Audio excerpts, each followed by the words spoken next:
Hello everyone, this is Shumi Roy and today we are going to learn about wind, storms and cyclone.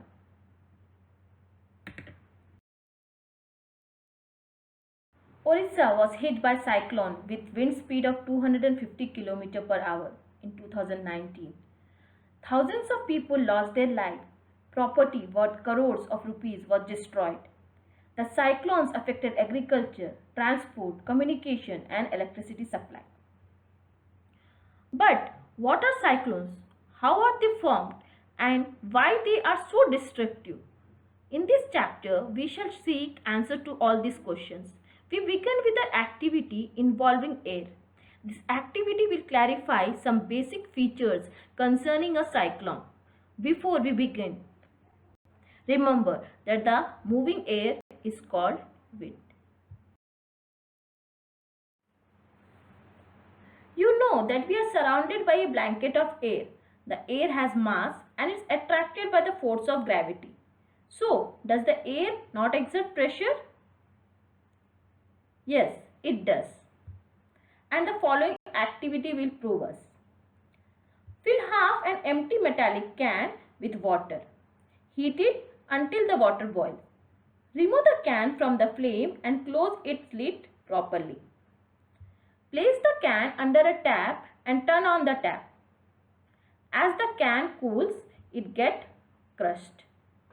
Why does the can get crushed? Because first, the steam from the boiling water drives the air out of it. Then, when we close the lid and cool the can, the steam condenses, leaving empty space. Air pressure, which we commonly do not feel, acts on all sides of the can and makes it cave in.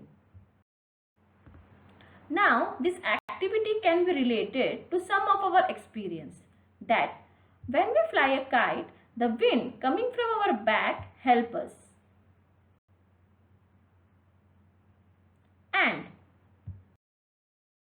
And if we are in a boat, it is easier to row it if there is a wind coming from behind us. These examples also shows that air exerts pressure. Another property of air is high-speed winds are accompanied by reduced air pressure, and the following activities will prove that. Take two balloons and fill some part of it with water and rest with air. Place the balloon in front of the electric fan at some distance between them. Switch the fan at lower speed. What do you observe? You notice that the distance between balloon decreases. Why did this happen? This happened because when air blew between the balloon, the pressure between the balloon reduces and the pressure outside the balloon is higher. This higher air pressure pushes the balloon closer. We observe that high air speed causes low pressure and low air speed causes high pressure. Let's take another example. Why are the roofs of some houses blows off during a windstorm?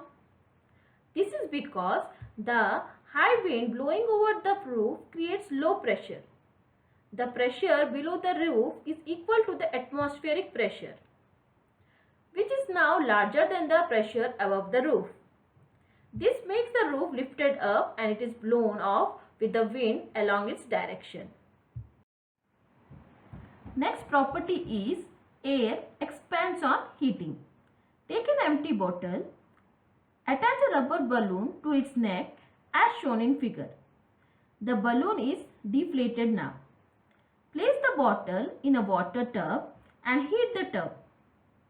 After some time, you will notice that the balloon gets inflated, as you can see in the figure. The reason is that the air inside the bottle expands on heating and it fills the balloon. So, what exactly has happened?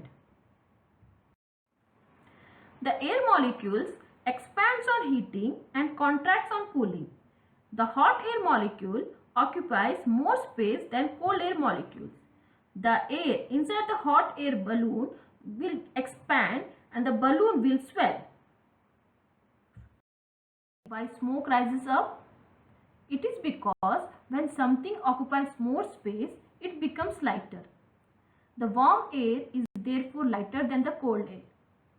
That is the reason that the smoke goes up. In nature, there are several situations where warm air rises at a place. Some 82 examples are: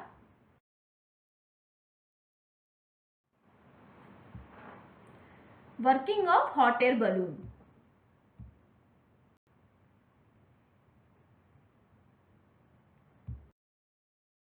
eye lanterns. In our next class, we will discuss about thunderstorm and cyclones, and we will also discuss about the safety measures which we have to take during thunderstorm and cyclone. With this, we end our class. Thank you.